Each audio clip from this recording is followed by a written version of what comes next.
नमस्कार मित्रांनो, स्वागत आहे तुमचं एक नवीन ॲडव्हेंचर ब्लॉगमध्ये.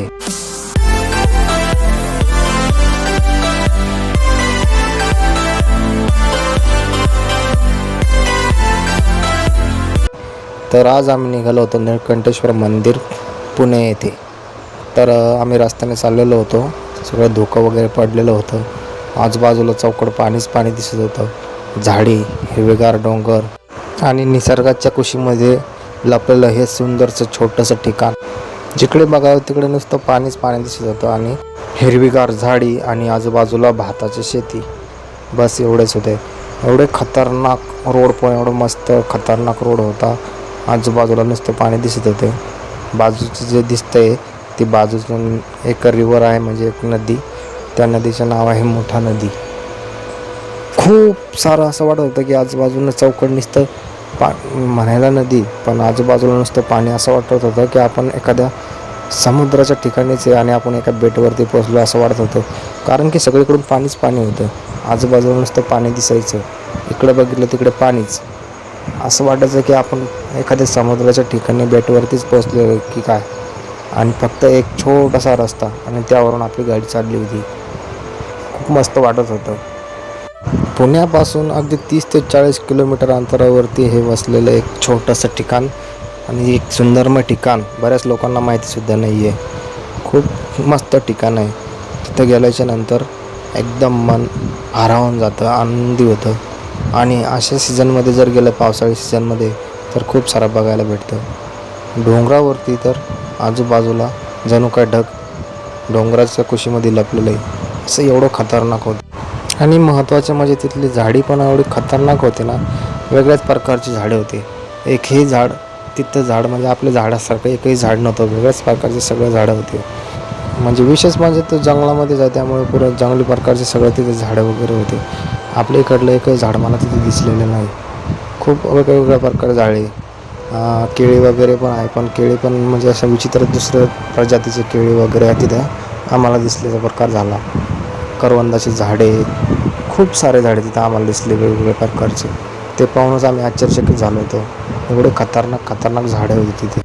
असे सांगितले जाते, श्री सर्जे मामा हे वन विभागात कार्यरत असताना त्यांना तिथे एक आवाज आला, उठ, जागा हो आणि मला पाणी पास, अंघोळ घाल. आणि सर्जे मामा तिथे पोहताच त्यांना स्वयंभू शिवलिंग आणि नंदीचे दर्शन झाले. आणि त्यानंतरला सर्जे मामांनी तिथे मंदिराची स्थापना केली. त्या मंदिराचे वैशिष्ट्य म्हणजे तिथे 1200हून अधिक मूर्त्या आहेत.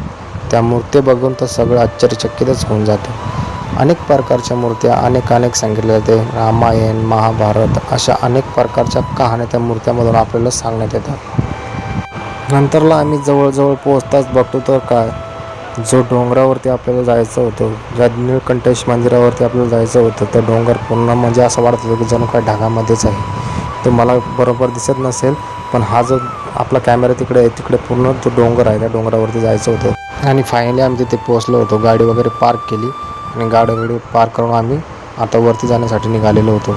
हे बघू शकता तुम्ही आजूबाजूचं लोकेशन. वरती चढत्या वेळेस खूप सारे तुम्हाला दुकाने लागतील, चहा, पाणी, नाश्ता वगैरे सगळं. तर आम्ही तिथे एका ठिकाणी चहा पिण्यासाठी थांबलेलो होतो. चहा वगैरे पिऊन आम्ही मग निघालेलो होतो ट्रॅकिंगसाठी. आणि हे आमचे फॅमिली मेंबर सगळे होते आमच्यासोबत. आम्ही वरती चढण्यासाठी निघालेलो होतो.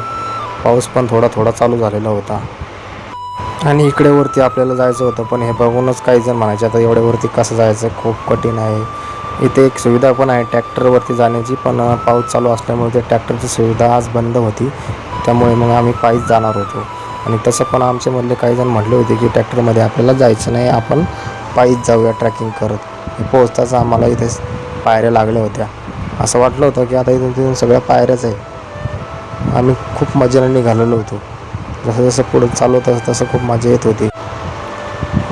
हे बघू शकता तुम्ही आजूबाजूचं लोकेशन किती खतरनाक आहे. आणि तेवढ्यावरती आपल्याला चढायचं होतं. आणि आजूबाजूला खूप सारे दुकाने लागलेले होते. चहा, नाश्ता जे पाहिजे ते तिथं मिळतं. पण एवढंच आहे, तिथे महागाई खूप आहे. एक छोटीशी वस्तू जरी घेतली तर कमीत कमी 20 रुपये मोजावं लागतात. त्यानंतरला ती वस्तू आपल्याला मिळते. महागाई खूप जास्त आहे तिथे.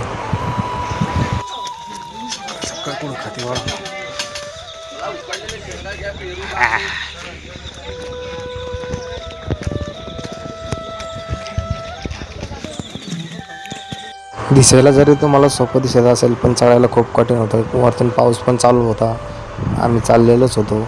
म्हणजे असं सरळ जावं लागतं डायरेक्ट असं वरतीच रस्ता असल्यामुळे खूप कठीण वाटायचं चालायला. पण चढणं तर गरजेचं होतं आणि चढावं तर लागणार. त्यासाठी आम्ही कंटिन्यू थांबलोच नाही.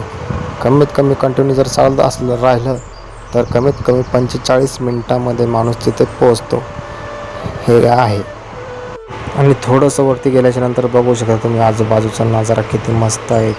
खूप छान, एकदम मन भरून गेल्यासारखं वाटतं. आणि थोडंसं पुढं गेल्यावर एक आम्हाला आश्चर्यचकितच भयानक दिसलं. कारण की एक महिला जी म्हणजे प्रत्येक वेळेस झोपत वरती चढायचं आहे. बघून तर खूप आश्चर्य वाटलं की आता इतक्या खाली इतक्या वरपर्यंत एवढं कठीण चढाई करायची आहे अशी.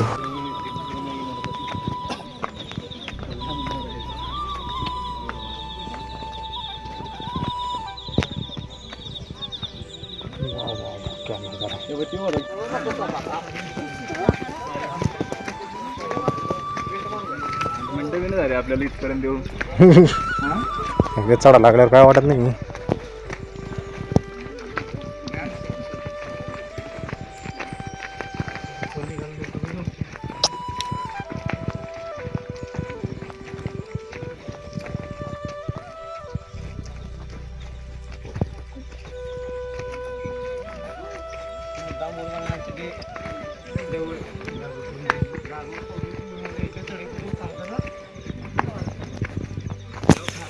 आणि आम्ही जसे वरती चढत होतो तसं पावसाचा जोर खूप वाढत होता. एवढा खतरनाक पाऊस येत होता. जसं वर गेलं तसं पाऊस वाढतच चालला होता.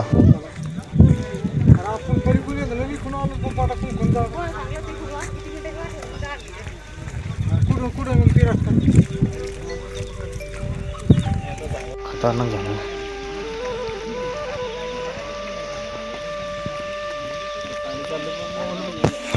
त्यानंतरला फायनली आम्ही मंदिरावरती पोचलो.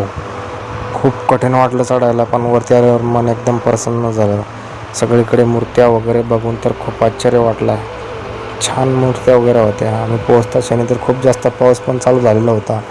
आम्ही न काय करताना थांबता डायरेक्ट मंदिराकडेच गेलो. त्यानंतरला दर्शन वगैरे घेतलं आणि दर्शन वगैरे करून मी बाहेर आलो. पण आमचे काय मेंबर आतमध्येच होते, त्यामुळे मी थोडंसं बाहेर येऊन बसलेलो होतो. त्यानंतरला आमचे सगळे मेंबर वगैरे बाहेर आले आणि बाहेर येता क्षणी आम्ही हे एवढा छान नजारा पण बघायला मिळाला आहे. बघा तुम्ही किती बघू शकता, किती मस्त नजारा आहे. नंदी आणि महादेवाचं रूप एकदम मस्त.